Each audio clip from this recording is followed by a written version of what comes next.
അതായത് ഇപ്പോൾ ഷാഫി പറമ്പിലിന് മർദ്ദനമേറ്റു. അദ്ദേഹത്തെ കോഴിക്കോട്ടെ സ്വകാര്യ ആശുപത്രിയിൽ പ്രവേശിപ്പിച്ചു. അദ്ദേഹം ശസ്ത്രക്രിയ കഴിഞ്ഞ് കിടക്കുന്ന ദൃശ്യങ്ങളും ചിത്രങ്ങളൊക്കെ സാമൂഹ്യ മാധ്യമങ്ങളിലും നമ്മുടെ വാർത്താ ചാനലുകളിലും പത്രങ്ങളിലൊക്കെ വരുന്നുണ്ട്. പക്ഷേ ഇത് CPM-ന്റെ സൈബർ പേജുകളിൽ അല്ലെങ്കിൽ പോരാളി ഷാജിയെ പോലെയുള്ള CPM-ന്റെ പല പേജുകളിലും CPM-ന്റെ സൈബർ സഖാക്കളും ഈ ചിത്രമെടുത്ത് പ്രചരിപ്പിക്കുകയും ഈ മീശ വടിക്കാതെ മൂക്കിന് സർജറി നടത്തുമോ, താടി വടിക്കാതെ എങ്ങനെയാണ് സർജറി നടത്തുന്നത് തുടങ്ങിയ ചോദ്യങ്ങളാണ് ചോദിച്ചുകൊണ്ടിരിക്കുന്നത്. ഈ ചോദ്യങ്ങൾ ചോദിക്കുമ്പോൾ തന്നെ അവർക്ക് ഈ ആധുനിക വൈദ്യശാസ്ത്രത്തിന്റെ പുരോഗതിയെക്കുറിച്ചൊന്നും വളരെ ധാരണയില്ല എന്ന് നമുക്ക് ചോദ്യത്തിലൂടെ മനസ്സിലാക്കാം. എങ്ങനെയാണ് ഈ സർജറി നടത്തിയെന്നാണ് പാർത്ഥനെ ഇതിലൂടെ മനസ്സിലാക്കാൻ കഴിയും? അല്ല, ഇതില് ആ ഒരു കാര്യത്തിലേക്ക് വരുന്നതിന് മുമ്പ് എനിക്ക് ആദ്യമായിട്ട് പറയാനുള്ളത്, ഈ പേരാമ്പ്രയിൽ വെച്ച് ഷാഫി പറമ്പിലിന് മർദ്ദനമേറ്റതിനു ശേഷം ഷാഫി വലിയ രീതിയിൽ വലിയ രീതിയിൽ സംസാരിക്കുന്നുണ്ട്. അതായത് എഫേർട്ട് ഇട്ടുകൊണ്ടാണ് ഷാഫി സംസാരിക്കുന്നത്. അങ്ങനെ സംസാരിക്കുമ്പോൾ മൂക്കിൽ വലിയ രീതിയിൽ ബ്ലഡ് വരുന്നത് നമ്മൾ കാണുന്നുണ്ട്.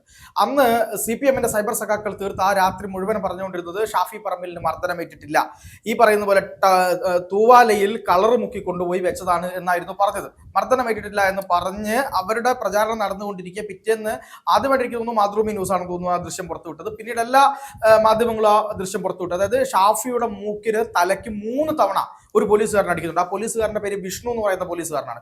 അത് മനഃപൂർവ്വം അടിച്ചതാണ് എന്നുള്ളത് നമുക്ക് ആ ദൃശ്യത്തിൽ നിന്ന് തന്നെ മനസ്സിലാക്കാവുന്ന കാര്യമാണ്. ആദ്യം പോലീസ് പറഞ്ഞു മർദ്ദനമേ ഏറ്റിട്ടില്ല എന്ന് പറഞ്ഞ പോലീസിന് പിന്നീട് തിരുത്തേണ്ടി വന്നു എന്നുള്ളതാണ് നമ്മൾ മനസ്സിലാക്കുന്നത്. പോലീസ് ഒരുമാതിരി ഈ CPM-ന്റെ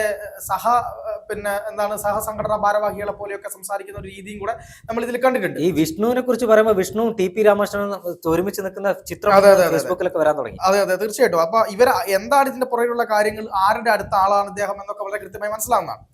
ഇതിനുശേഷം എന്നിട്ടും അവർ ഈ പറയുന്ന പോലെ അദ്ദേഹത്തെ ബേബി മെമ്മോറിയൽ ഹോസ്പിറ്റലിൽ പ്രവേശിപ്പിച്ചു. അദ്ദേഹത്തിന്റെ മൂക്കിന് 3 പൊട്ടലുകൾ ഉണ്ട് എന്ന് ആശുപത്രി സ്ഥിരീകരിച്ചു. അദ്ദേഹത്തിന് ശസ്ത്രക്രിയയും കഴിഞ്ഞു. എന്നിട്ടും അവർ അത് എന്ത് ചെയ്തിട്ടില്ല, അതിനെ കൃത്യമായി അതിനെ മനസ്സിലാക്കാനോ അത് തെറ്റാണെന്ന് പറയാനോ അവർ ശ്രമിച്ചിട്ടില്ല എന്ന് മാത്രമല്ല പരിഹസിക്കുകയാണ് ചെയ്തത്. ഇവിടെ നമ്മൾ കൃത്യമായി മനസ്സിലാക്കേണ്ട ഒരു കാര്യമുണ്ട്. ഷാഫി പറമ്പിലുമായി ബന്ധപ്പെട്ട് CPM ഇപ്പോൾ പ്രചരിപ്പിച്ചുകൊണ്ടിരിക്കുന്ന ഒരു ചിത്രം, CPM-ന്റെ പ്രധാനപ്പെട്ട സൈബർ അടിമകളെല്ലാം തന്നെ വലിയ ഞങ്ങൾ എന്തോ ഭീകരന്മാരാണ്, ഞങ്ങൾ FRCS-ഉം അതുപോലെ തന്നെ MD-യും ഒക്കെ കഴിഞ്ഞു വന്ന ഡോക്ടർമാരാണ് എന്ന നിലയിലാണ് ഇവിടെ ഇരുന്നുകൊണ്ട് പറയുന്നത് ഷാഫി പറമ്പിലിന്റെ മൂക്കിന് ഈ പറയുന്ന പോലെ ഫ്രാക്ചർ വന്നു, 3 ശസ്ത്രക്രിയ നടത്തി. 3 ശസ്ത്രക്രിയ നടത്തിയ ഒരാൾക്ക് എങ്ങനെയാണ് ഈ പറയുന്നത് പോലെ ഈ താടി വടിക്കാതെ മീശ വടിക്കാതെ ഈ ശസ്ത്രക്രിയ നടത്തിയത്? ഇത് അണുബാധ ഏൽക്കാനുള്ള സാധ്യത വളരെ കൂടുതലായതുകൊണ്ട് ഇത്തരത്തിൽ അണുബാധ ഏൽക്കാത്ത തരത്തിൽ അല്ലെങ്കിൽ ഈ താടി വടിക്കാതെ ഇത് ചെയ്യില്ല എന്നാണ് ഇവരുടെയൊക്കെ കണ്ടുപിടുത്തം. അതിൽ മാത്രമല്ല അവർ പറയുന്ന ഒരു പ്രധാനപ്പെട്ട കാര്യമുണ്ട്, ഞങ്ങളെ പോലുള്ള പല ആളുകൾക്കും ഈ മൂക്കിന് ശസ്ത്രക്രിയ ചെയ്തിട്ടുണ്ട്, ആ സമയത്ത് ഇത് വടിച്ചിട്ടുണ്ട്. മാത്രമല്ല നട്ടലിന് ശസ്ത്രക്രിയ ചെയ്ത സമയത്ത് ഇത് ചെയ്തിട്ടുണ്ട്, തലയിൽ ശസ്ത്രക്രിയ ചെയ്യുന്ന സമയത്ത് ഇത് ചെയ്തിട്ടുണ്ട് എന്നാണ് പറയുന്നത്. ഇവിടെ ഷാഫി പറമ്പിലിന്റെ വിഷയം നമുക്ക് അത് മാത്രമായി എടുത്ത് പരിശോധിക്കാം. ഷാഫി പറമ്പിലിനെ കോഴിക്കോട് ബേബി മെമ്മോറിയൽ ഹോസ്പിറ്റലാണ് പ്രവേശിപ്പിച്ചത്. അദ്ദേഹത്തിന് എന്താണ് പരിക്ക് പറ്റിയതെന്ന് കൃത്യമായി അവിടുത്തെ ഡോക്ടർമാർ അനലൈസ് ചെയ്തു. അവിടുത്തെ സീനിയർ ENT സർജനാണ് അദ്ദേഹത്തിന്റെ ആ മൂക്കിന് ശസ്ത്രക്രിയ നടത്തിയത്. അദ്ദേഹത്തെ എനിക്ക് നേരിട്ട് അറിയാവുന്ന ഡോക്ടറാണ്. അതുപോലെ തന്നെ അവിടുത്തെ സീനിയർ ENT സർജനായിട്ടുള്ള മറ്റൊരു ഡോക്ടറുണ്ട്, അദ്ദേഹത്തെയും എന്റെ അടുത്ത സുഹൃത്താണ് ആ ഡോക്ടർ. ഇവരുടെ രണ്ടുപേരുടെയും പേരുകൾ നമ്മളിപ്പോൾ പറയുന്നില്ല, കാരണം അവരെ അതിലേക്ക് വലിച്ചേക്കേണ്ട കാര്യമില്ല. അവർക്ക് നേരെ പോലും സൈബർ ആക്രമണം നടക്കുന്ന ഒരു അവസ്ഥയുണ്ട്. അതുകൊണ്ട് ഡോക്ടർമാരുടെ പേരൊന്നും പറയാൻ ഉദ്ദേശിക്കുന്നില്ല. കൃത്യമായി നമ്മൾ അവരോട് ബേബി മെമ്മോറിയലിൽ ഈ പറയുന്ന പോലെ ഷാഫി പറമ്പിലിനെ ചികിത്സിച്ച ഡോക്ടർമാരോട് തന്നെ എന്താണ് സത്യാവസ്ഥ എന്നുള്ളത് കൃത്യമായി ചോദിക്കേണ്ടായി. ആ സമയത്ത് അവർ പറഞ്ഞ കൃത്യമായ കാര്യമുണ്ട്. അതായത് ഷാഫി പറമ്പിലിന്റെ മൂക്കിന് സംഭവിച്ചിട്ടുള്ളത് ബോണിന് ഫ്രാക്ചർ സംഭവിച്ചിട്ടുണ്ട്, ബോണിന് പൊട്ടൽ സംഭവിച്ചു എന്നത് മാത്രമല്ല മൂക്കിന്റെ പാലത്തിനും പൊട്ടൽ സംഭവിച്ചിട്ടുണ്ട്. ആ മൂക്കിന്റെ പാലത്തിന് പൊട്ടൽ സംഭവിച്ചു, ബോണിന് പൊട്ടൽ സംഭവിച്ചു. ആ സമയത്താണ് ഇവർക്ക് മനസ്സിലാകുന്നത് അദ്ദേഹത്തിന്റെ മൂക്കിന് പാലത്തിന് വളവുണ്ടായിരുന്നു. മൂക്കിന്റെ പാലത്തിന് പാലം വളവും അതുപോലെ തന്നെ ഒരു നമ്മൾ ഈ പറയുന്നില്ല മൂക്കിൽ ദശാന സംഭവം ഉണ്ടല്ലോ, അതുണ്ടായിരുന്നു. അതുകൊണ്ട് തന്നെ ഈ ശസ്ത്രക്രിയ ചെയ്യുന്നത് കുറച്ച് പ്രയാസമായതുകൊണ്ട് തന്നെ അവർ അതടക്കം നീക്കിയതാണ്. T2 എന്ന് പറയുന്ന ഭാഗത്ത് ഒരു വളവുണ്ട്, മൂക്കിന്റെ ഈ പാലത്തിന്റെ ഈ T2 പറയുന്ന ഭാഗമുണ്ട്, അവിടെ വളവുണ്ടായതുകൊണ്ട് അതടക്കം റെഡിയാക്കിക്കൊണ്ടാണ് ആ ഒരു ശസ്ത്രക്രിയ അവർ നടത്തിയത്. ശസ്ത്രക്രിയ നടത്തുന്നതിൽ കൃത്യമായി അദ്ദേഹം എന്നോട് പറഞ്ഞു തന്ന അതിന്റെ ഒരു സയന്റിഫിക് വശം എന്ന് പറയുന്നത് നാസൽ ബോൺ ഫ്രാക്ചർ, അതുപോലെ തന്നെ അദ്ദേഹത്തിന് സംഭവിച്ചത് സെപ്റ്റത്തിന് പൊട്ടൽ ആണ് ഉണ്ടായിട്ടുള്ളത്. അപ്പൊ അവർ ചെയ്ത പ്രൊസീജിയർ എന്ന് പറയുന്നത് ഈ നാസൽ ബോൺ ഫ്രാക്ചർ റിഡക്ഷൻ എന്ന് പറയുന്ന ഒരു സർജിക്കൽ മെത്തേഡാണ് ചെയ്തത്. അതുപോലെ തന്നെ എൻഡോസ്കോപ്പിക് സെപ്റ്റോപ്ലാസ്റ്റി എന്ന് പറയുന്ന മറ്റൊരു മെത്തേഡും കൂടി അതിൽ പ്രയോഗിച്ചിട്ടുണ്ട്. ഇത് രണ്ടും നീഡിൽ ഉപയോഗിച്ചുകൊണ്ട് മൂക്കിന്റെ ഉള്ളിൽ തന്നെ ചെയ്യുന്ന ശസ്ത്രക്രിയയാണ്. ഉം. ഇതിന് നമ്മൾ എന്ത് ചെയ്യേണ്ടതില്ല, മൂക്ക് അപ്പാടെ തുറന്ന് തുറന്ന് ഒന്നും ചെയ്യേണ്ട കാര്യമില്ല. ഇവരുടെയൊക്കെ ധാരണ എന്ന് പറയുന്നത് മൂക്കിന്റെ പാലം പൊട്ടിയാൽ മൂക്ക് അങ്ങ് പൊളർത്തിയിട്ട് ആ എല്ല് മൊത്തം എന്താണ് പിന്നെ ഈ പറയുന്ന പോലെ സർജറി ചെയ്ത് കൂട്ടിച്ചേർക്കുകയാണ് എന്നൊരു ധാരണ ഈ സൈബർ സഖാക്കൾക്കുണ്ടെങ്കിൽ നിങ്ങൾ അത് മാറ്റിവെക്കേണ്ട സമയം എപ്പോഴേ കഴിഞ്ഞിരിക്കുന്നു. കാരണം എന്താണ് ഈ പറയുന്ന പോലെ മൂക്കിന്റെ പാലം വളവ് വന്നാൽ എന്താണ് ചെയ്യുക? പണ്ട് സൈനസൈറ്റിസിന്റെ പിന്നെ ഓപ്പറേഷൻ ഉണ്ടായിരുന്നു. പണ്ട് അതുപോലെ തന്നെ ഈ അൾസർ, വൈറൽ അൾസർ വന്നാൽ അതിന് ഓപ്പറേഷൻ ഉണ്ടായിരുന്നു. അതൊക്കെ വയർ തുറന്നിട്ടായിരുന്നു. ഇപ്പൊ അൾസറിന് ഏതെങ്കിലും തരത്തിൽ അല്ലെങ്കിൽ വയറിന്റെ കുടലിനൊക്കെ ബുദ്ധിമുട്ടുണ്ടെങ്കിൽ നമ്മൾ എങ്ങനെയാ ചെയ്യുക? എൻഡോസ്കോപ്പി വഴിയാണ്. എൻഡോസ്കോപ്പി വഴി ഒരു നീഡിൽ അകത്തോട്ട് കയറ്റി ക്യാമറ വെച്ച് അതിന്റെ കൂടെ തന്നെ സർജിക്കൽ മെത്തേഡ് ഉപയോഗിച്ചുകൊണ്ട് ആ കുടൽ ഉൾപ്പെടെയുള്ളവ തുന്നിച്ചേർക്കുകയാണ് ചെയ്യുന്നത്. ഇതിനൊന്നും ഓപ്പൺ സർജറി വേണ്ട, കീ ഹോൾ സർജറിയിലേക്ക് മാറി. ഇനി ഈ പറയുന്ന പോലെ സൈനസിന്റെ ഭാഗത്തേക്കുള്ള കാര്യത്തിന് എന്താണ് പിന്നെ ഈ പറയുന്ന എൻഡോസ്കോപ്പിക് സർജറി, അത് വളരെ കൃത്യമായി ആ രീതിയിലേക്ക് തന്നെ മാറിയ കാലഘട്ടത്തിൽ എന്തൊരു പൊട്ടത്തരമാണ് ഇവർ ഷാഫി പറമ്പിലിനെതിരെ വിളിച്ചു പറയുന്നത്. അതായത് ഒരു ഉളുപ്പും മാനവും ഇല്ലാതെ ഈ പറയുന്ന പോലെ ENT ഡോക്ടറോട്, ഏതെങ്കിലും ഒരു ENT ഡോക്ടറോട് ഇതിനെപ്പറ്റി സംസാരിച്ചിട്ട് ഇത്തരത്തിൽ പോസ്റ്റ് ഇടുന്നതല്ലേ നല്ലത്. എന്നിട്ട് ഏതെങ്കിലും ഒരുത്തൻ പോസ്റ്റ് ഇടുന്നതിനെ എന്താണ് ഈ സഖാക്കളെല്ലാം കൂടി അതേപടി കോപ്പി പേസ്റ്റ് ചെയ്തിടുന്ന ഒരു അവസ്ഥയാണ് നമ്മൾ കണ്ടുകൊണ്ടിരിക്കുന്നത്. നേരത്തെ പറഞ്ഞതുപോലെ ഷാഫിക്ക് മർദ്ദനമേറ്റതിന് തൊട്ടു പിന്നാലെ ഇവർ ഒരു നെഗറ്റീവ് സൃഷ്ടിച്ചത് ഇത് മഷിക്കുപ്പിയാണെന്ന്. ഇത് പറഞ്ഞത് മറ്റേ ലോക്കൽ സഖാക്കളല്ല, അതായത് സൈബർ മേഖലയിൽ പ്രവർത്തിക്കുന്ന ആളുകളല്ല. ബിനീഷ് കൊടിയേരി പറയുന്നു, ഡിവൈഎഫ്ഐയുടെ സംസ്ഥാന സെക്രട്ടറിയും സനോജ് പറയുന്നു, പ്രസിഡന്റ് വസീഫ് പറയുന്നു, SK സജീഷ് പറയുന്നു, പേരാമ്പ്രക്കാരനായ. ഇത്തരത്തിൽ ഡിവൈഎഫ്ഐ ഒരു പൊതുബോധം സൃഷ്ടിക്കാനുള്ള ശ്രമമല്ലേ ഷാഫിയുടെ ഈ മർദ്ദനവുമായി ബന്ധപ്പെട്ട് നടത്തിയത്? തീർച്ചയായും. അതായത് ഇത് നമ്മൾ പറയില്ലേ, ഒരു കള്ളം ഒരാൾ പറഞ്ഞാൽ അത് ആരും വിശ്വസിക്കില്ല. ഒരു കള്ളം 100 പേരോ 1000 പേരോ പറഞ്ഞാൽ അത് പൊതുനീതിയാവും എന്ന് പറയുന്ന ഒരു കാര്യമുണ്ട്. അതേ കാര്യമാണ് ഇവിടെ ഡിവൈഎഫ്ഐ നടത്തിക്കൊണ്ടിരിക്കാൻ ശ്രമിക്കുന്നത്, അല്ലെങ്കിൽ CPM നടത്തുന്നത്.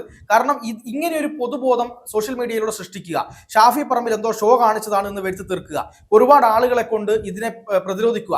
സത്യസന്ധമായി പറഞ്ഞാൽ ഞാൻ ചോദിക്കട്ടെ, ബേബി മെമ്മോറിയൽ ഹോസ്പിറ്റൽ അല്ലെങ്കിൽ ഒരു പ്രധാനപ്പെട്ട ഹോസ്പിറ്റലിനകത്ത് അവർ അവിടെ രോഗിയെ കൊണ്ടുപോയി കഴിഞ്ഞാൽ അവർ കൃത്യമായി എൻഡോസ്കോപ്പി ഉൾപ്പെടെ സ്കാനിങ് ഉൾപ്പെടെയുള്ള കാര്യങ്ങളുടെ വിശദ വിവരങ്ങൾ പുറത്തുവിട്ടിട്ടുണ്ട്. മെഡിക്കൽ റിപ്പോർട്ട്, അത് മാത്രമല്ല മെഡിക്കൽ ബോർഡ് ചേർന്ന് മെഡിക്കൽ ബുള്ളറ്റിൻ പുറത്തുവിട്ടിട്ടുണ്ട്. ഇതൊന്നും ഇവർക്ക് എന്താണ് ബാധകമല്ല. ഇവർ ചോദിക്കുന്ന ചോദ്യം എന്താണെന്നറിയോ? ഷാഫി പറമ്പിലിനെ പിന്നെ സർജറി ചെയ്ത ഡോക്ടർ ആരാണ്? ആ ഡോക്ടറെ ഒന്ന് കാണണമല്ലോ. ഇവൻ എവിടെ നിന്നാണ് MBBS എടുത്തത്? ഈ ENT ഡോക്ടർമാരെ പഠിപ്പിക്കാൻ പോകണേ. അതല്ല, ENT സർജനെ അവിടെ കോഴിക്കോട് ജില്ലയിൽ തന്നെ ഏറ്റവും സീനിയർ ആയിട്ടുള്ള ENT സർജന്മാരിൽ 3-4 പേര് വർക്ക് ചെയ്യുന്ന ഹോസ്പിറ്റലാണ് ഈ പറയുന്ന ബേബി മെമ്മോറിയൽ. ആലോചിക്കണം, അവിടെ തന്നെ ഇദ്ദേഹത്തിന് സർജറി ചെയ്ത ആ ഡോക്ടർ വളരെ പ്രഗത്ഭനായ ഡോക്ടറാണ്, ഇദ്ദേഹത്തിന് സർജറി ചെയ്ത ഡോക്ടർ. അപ്പോൾ അങ്ങനെ ഉള്ള ഒരു സ്ഥലത്ത് നിന്ന് ഈ എന്താണ് ഈ നേസൽ ബോൺ ഫ്രാക്ചർ റിഡക്ഷൻ എന്നുള്ളത് ഇവർക്ക് അറിയില്ല.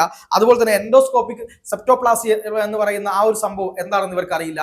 ഇതിനൊന്നും അറിയാതെ ഇനി ഞാൻ ചോദിക്കട്ടെ, നാളെ നമ്മുടെ ചെവിയുടെ ഉള്ളിൽ എന്തെങ്കിലും കാര്യം ഒരു പൊട്ടലങ്ങാൻ വന്നു കഴിഞ്ഞാൽ ചെവി ഇങ്ങനെ തുറന്നിട്ടാണോ ഇവർ ഓപ്പറേഷൻ ചെയ്യാൻ പോകുന്നത്? ചെവിയുടെ ഉള്ളിലേക്ക് ഈ പറയുന്ന എൻഡോസ്കോപ്പിക് കാര്യം കടത്തിയിട്ടാണ് ആ സർജറി ചെയ്യുക. ഏത് ഈ പാർക്കിൻസൺ എന്ന് പറയുന്ന ഒരു അസുഖം കേട്ടിട്ടുണ്ടാവുമല്ലോ. പാർക്കിൻസൺ ഡീപ് സ്റ്റിമുലേറ്റിംഗ് എന്ന് പറയുന്ന ഒരു പുതിയ തെറാപ്പി ഉണ്ട്, ഡീപ് സ്റ്റിമുലേറ്റിംഗ് തെറാപ്പി എന്ന് പറയുന്നത്. അത് നമ്മുടെ ബ്രെയിനിൽ എന്താണ് കൃത്യമായിട്ട് ചില ഹോർമോൺ, ഡോപ്പമൈൻ എന്ന് പറയുന്ന ഹോർമോൺ വരാൻ വേണ്ടി ആ ഭാഗത്ത് പർട്ടിക്കുലർ ഭാഗത്ത് മാത്രം ചിപ്പ് വെച്ച് സ്റ്റിമുലേറ്റ് ചെയ്യുന്നതാണ്. അതിന് തലയോട്ടി മൊത്തം തുറക്കുകയല്ല, ഒരു ചെറിയ കുത്ത്, അതായത് ഒരു ചെറിയ കീ ഹോൾ സർജറി ഉള്ളിൽ കൂടെ ഒരു നീഡിലിട്ടിട്ട് നമ്മൾ ചെയ്യുന്ന ഒരു കാര്യമാണത്. അതുപോലും അറിയാത്ത ആളുകളുണ്ട്. ഇനി ഏറ്റവും അടുത്ത് വൈദ്യശാസ്ത്രത്തിന്റെ ഏറ്റവും വലിയ വിപ്ലവകരമായ കണ്ടുപിടുത്തം എന്ന് പറയുന്നത് എന്താ? ഇത് നമ്മൾ പറയുന്നത് വെറുതെ കൊണ്ടല്ല കേട്ടോ, ഇവന്മാരിതൊന്നും അറിയട്ടെ.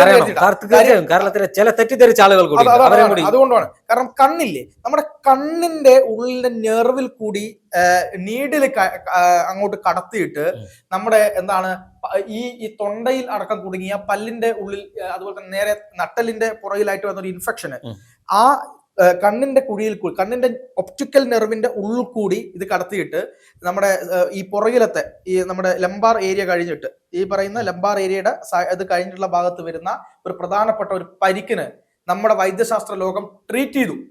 അങ്ങനെയുള്ള അത് ഇവിടെ കയറിയിട്ടല്ല, എവിടെയാണ്? കണ്ണിലൂടെയാണ് ചെയ്തത്. അത് ഈ പറയുന്ന ഒരു കാര്യവും അറിയാത്ത കുറെ അടിമകളായിട്ടുള്ള ആളുകൾ വന്ന് നമ്മളിപ്പം ഷാഫി പറമ്പിലിനോട് രാഷ്ട്രീയപരമായി എതിരഭിപ്രായം ഉണ്ടായിരിക്കാം, പല ആളുകളോട് എതിരഭിപ്രായം ഉണ്ടായിരിക്കാം. പക്ഷേ പച്ചക്കള്ളം പ്രചരിപ്പിക്കരുത്, പച്ച നുണകൾ പ്രചരിപ്പിക്കരുത്. ഇനി നമുക്ക് രാഷ്ട്രീയത്തിൽ വിയോജിക്കുകയും യോജിക്കുകയും ചെയ്യാം. ഇങ്ങനെ കിടക്കുന്ന ആശുപത്രിയിൽ കിടക്കുന്ന സാഹചര്യത്തിൽ അല്ലെങ്കിൽ ഡോക്ടർമാരാണ് ആ മെഡിക്കൽ ബുള്ളറ്റിൻ പുറത്തു വരുന്നത്. ഇവർക്ക് ഡോക്ടർമാരെ പോലും വിശ്വാസമില്ല, ആശുപത്രിയുടെ വിശ്വാസത താർക്കുന്ന ശ്രമമല്ല നടക്കുന്നത്. ഏതാണ് അല്ലെങ്കിൽ ഈ പറയുന്ന ഹോസ്പിറ്റലിൽ ടി.പി. രാമകൃഷ്ണനും എളമരം കരീമും ഉൾപ്പെടെയുള്ള സകലമാന നേതാക്കന്മാരും പോയി കിടക്കുന്ന ഹോസ്പിറ്റൽ കോഴിക്കോട് ഹോസ്പിറ്റൽ ഏതാ? ഈ പറയുന്ന ഹോസ്പിറ്റലാ. എന്താ ഇവർ അവിടെ തന്നെ പോയി നിൽക്കുന്നത് നമുക്ക് കൃത്യമായിട്ട് അറിയാം. കാരണം വെച്ചാൽ ഈ മാനേജ്മെന്റും CPM നേതാക്കന്മാരും CPM മുഖ്യമന്ത്രിമാരുമായിട്ടുള്ള ബന്ധം എന്താണെന്നുള്ളത് നമുക്ക് കൃത്യമായിട്ട് അറിയാം. അതായത് അവിടുത്തെ നിപ്പ കണ്ടുപിടിച്ചത് ഉൾപ്പെടെ, നിപ്പ കണ്ടുപിടിച്ചത് എവിടെ നിന്നാണ്? ഈ ബേബി മെമ്മോറിയൽ ഹോസ്പിറ്റലാണ് നിപ്പ കണ്ടുപിടിച്ചത്. അത്രയ്ക്ക് പ്രാഗത്ഭ്യമുള്ള ഡോക്ടർമാരുള്ള ഹോസ്പിറ്റലാണ് ബേബി മെമ്മോറിയൽ ഹോസ്പിറ്റൽ. ഈ അടുത്ത് മരണപ്പെട്ട ഏകദേശം എല്ലാ പ്രഗത്ഭന്മാരും നമ്മൾ എടുത്തു നോക്കിയാൽ ബേബി മെമ്മോറിയൽ എന്നാണ് നമുക്ക് മനസ്സിലാക്കാൻ കഴിയും. അപ്പൊ അതുകൊണ്ട് ഈ പറയുന്ന സീനിയർ നേതാക്കന്മാർക്കൊന്നും ഇതില്ല. അവരെന്തെങ്കിലും പ്രശ്നം വന്നാൽ ഈ ബേബി മെമ്മോറിയലിലേക്ക് പോവുള്ളൂ. ഈ പറയുന്ന ലോക്കൽ നേതാക്കന്മാരും പോകും അങ്ങോട്ട്. പക്ഷേ ഇത് പൊതുജനങ്ങളെ തെറ്റിദ്ധരിപ്പിക്കാൻ വേണ്ടിയിട്ട് കള്ളം പ്രചരിപ്പിക്കുക എന്നുള്ള കാര്യമാണ്. ഇനി ഞാൻ ഒരു കാര്യം കൂടെ പറഞ്ഞാൽ നമുക്ക് ഇത് അവസാനിപ്പിക്കാൻ തോന്നുന്നു. അത്രയ്ക്ക് വലിയ സംശയമാണ് ഇവർക്കുള്ളതെങ്കിൽ ഷാഫി പറമ്പിലിനെ ഒരു മെഡിക്കൽ ബോർഡ്, സർക്കാർ മെഡിക്കൽ ബോർഡ് രൂപീകരിച്ചിട്ട് ഈ പറയുന്ന മൂക്കിനൊരു നമ്മുടെ സ്കാനിങ് ഉണ്ടല്ലോ, മൂക്കിന്റെ സ്കാൻ എടുത്ത് നോക്കിയാൽ അവിടെ പൊട്ടൽ ഉണ്ടായിട്ടുണ്ടോ, സർജറി നടന്നിട്ടുണ്ടോ എന്നുള്ളത് കൃത്യമായി തയ്യാറാകുകയും ചെയ്യും. അതെ, മനസ്സിലാക്കാൻ പറ്റുമല്ലോ. അതൊന്നും ചെയ്യാതെ വേണമെങ്കിൽ ബേബി മെമ്മോറിയൽ ഹോസ്പിറ്റലിലേക്ക് ഒരു മെഡിക്കൽ സംഘത്തെ വിടാലോ. എന്താ വിടാത്തത്? അങ്ങനെ ഒന്നും ചെയ്യാതെ ഈ പറയുന്ന കപടത അല്ലെങ്കിൽ കള്ളം പ്രചരിപ്പിച്ചുകൊണ്ട് നിൽക്കുന്ന ഇത്തരം ആളുകളെ ജനങ്ങൾ തിരിച്ചറിയുമെന്നുള്ള കാര്യത്തിൽ യാതൊരു സംശയം. ഒറ്റ ഒരു ചോദ്യം കൂടി, അതായത് കുട്ടിക്കുരങ്ങന്മാരെ കൊണ്ട് ചുടുചോറ് വാരിക്കുന്ന പണിയല്ലേ ഇപ്പോൾ CPM നേതാക്കന്മാർ ഷാഫി വിഷയത്തിൽ കാണിച്ചുകൊണ്ടിരിക്കുന്നത്? തീർച്ചയായിട്ടും. അത് പേരാമ്പ്രയിൽ നിന്ന് പേരാമ്പ്ര സത്യത്തിൽ ആ ഒരു ഇലക്ഷൻ വിഷയവുമായി ബന്ധപ്പെട്ട് അവിടെ അറക്കൽ സിജു എന്ന് പറയുന്ന KSUവിന്റെ രക്തസാക്ഷിയുടെ മണ്ണാണ് എന്ന് പറഞ്ഞുകൊണ്ട് വലിയ പ്രകടനം അവിടെ KSU നേതൃത്വത്തിൽ നടന്നു. അവിടെ ചെയർമാൻ KSUവിനാണ് കിട്ടിയത്. അത് ഈ പറയുന്ന പോലെ DYFI SFI ഒക്കെ വലിയ തരത്തിൽ വിരളി പിടിപ്പിച്ചിട്ടുണ്ട്. അങ്ങനെ വിരളി പിടിപ്പിച്ചതിന്റെ ഭാഗമായി അവിടെ CPMകാർ KSUക്കാരൊക്കെ അടിച്ചതിന്റെ പുറത്താണ് ഈ പ്രശ്നം ഉണ്ടാകുന്നത്. അതിനുശേഷം ഷാഫി പറമ്പിൽ ഉൾപ്പെടെയുള്ള ആളുകൾ പണ്ട് അടി കൊണ്ടുപോകുന്ന പോലെയല്ല, ഇന്ന് യുവത്വമുണ്ട് എന്ന് പറഞ്ഞുകൊണ്ട് അവിടെ ഇറങ്ങിയപ്പോ ഷാഫി വന്നത് വടകരയിൽ തോറ്റത് ടീച്ചർ, അതായത് ശൈലജ ടീച്ചർ വടകരയിൽ തോറ്റു എന്നത് ഇവർക്ക് ഇപ്പോഴും പറ്റിയിട്ടില്ല. ഇവർ ഈ ആഘാതത്തിലാണ്, ഇവർ ഉറക്കത്തിലൊക്കെ ഞെട്ടിണീറ്റ് ടീച്ചർ തോറ്റു എന്ന് പറയുന്നത്. അതുകൊണ്ട് ഷാഫി പറമ്പിൽ ഇവർക്ക് ഭയങ്കര ഭയമാണ്. അതിവർ ആദ്യം ഈ ഷാഫി പറമ്പിൽ വടകരയിൽ ജയിച്ചു, ശൈലജ ടീച്ചർ തോറ്റു, അത് അംഗീകരിക്കുക. അതിനുശേഷം ഷാഫി പറമ്പിലിനെ രാഷ്ട്രീയപരമായി നേരിടുക. അല്ലാതെ ഈ പറയുന്ന ഉഡായിപ്പ് ന്യായീകരണങ്ങളുമായി പോയാൽ അത് ഷാഫി പറമ്പിലിന്റെ ഇമേജ് വർദ്ധിപ്പിക്കും എന്ന കാര്യത്തിൽ യാതൊരു സംശയവുമില്ല. ഈ പറഞ്ഞ പോലെ കുട്ടിക്കുരങ്ങന്മാരെ കൊണ്ട് ചുടുചോറ് വാരിക്കുന്ന തന്ത്രമാണ് CPM എടുക്കുന്നത്. അത് പലതവണ CPMന് തിരിച്ചടിച്ചിട്ട് അവസാനം പോരാളി ഷാജിയെ പോലും CPM തള്ളി പറഞ്ഞിട്ടുണ്ട്. ഈ ഒരു കാര്യം കൂടി പറഞ്ഞ് അവസാനിപ്പിക്കാം. അതായത് പോരാളി ഷാജി കഴിഞ്ഞ ദിവസം ഒരു പോസ്റ്റ് ഇട്ടു. ഷാഫി പറമ്പിൽ എന്ന് പറയുന്ന മനുഷ്യന്റെ ഷർട്ടില്ലേ, നമ്മുടെ ഷർട്ട് മാറ്റിയിട്ട് ബനിയൻ പൊന്തിച്ച് വെച്ചിട്ട് ECG എടുക്കുകയാണ്. ECG എടുക്കുമ്പോൾ പോരാളി ഷാജി പോസ്റ്റ് ഇടുകയാണ്, ഷാഫി പറമ്പിലിന്റെ മൂക്കിനടി കൊണ്ടിട്ട് നെഞ്ചത്ത് മരുന്ന് വെച്ച് കിട്ടുന്ന സിസ്റ്റർമാർ. ഞാൻ നോക്കി, ആ ചിത്രം ഒന്നും കൂടെ നോക്കി. അതായത് വെള്ള ബനിയൻ പൊക്കി വെച്ച് ECG എടുക്കുകയാണ്. അതിനാണ് പോരാളി ഷാജിയുടെ ഈ പോസ്റ്റ്. ഇത് കണ്ട് ആനന്ദ പുളകിതരാകുന്ന സഖാക്കൾ അതിനടിയിൽ വന്ന് കമന്റ് ഇടുകയാണ്. ആലോചിക്കണം. പിന്നെ വിവരമുള്ള ആളുകൾ ഉള്ളത് കൊണ്ട് അത് പൊളിച്ചടക്കി. ഞാൻ ചോദിക്കട്ടെ, ഈ സൈബർ സഖാക്കളൊക്കെ ഈ ചിത്രം ഒന്നും പോലും നോക്കാതെയാണോ ഇവരൊക്കെ പോസ്റ്റ് ഇടുന്നത്? ഇത് CPM തന്നെ മാനക്കടായി മാറുക. തീർച്ചയായിട്ടും. ഈ സൈബർ സംഘങ്ങളെ മൊത്തം കുറ്റം പറയരുത്. CPMന്റെ മുതിർന്ന നേതാക്കന്മാർ പോലും ഈ തരത്തിലേക്കുള്ള നിലയിലേക്ക് പോയിരിക്കുന്നു എന്ന കാര്യത്തിൽ യാതൊരു സംശയവുമില്ല. എന്തായാലും ജനങ്ങൾ ഇതൊക്കെ കാണുന്നുണ്ടല്ലോ. തീർച്ചയായും.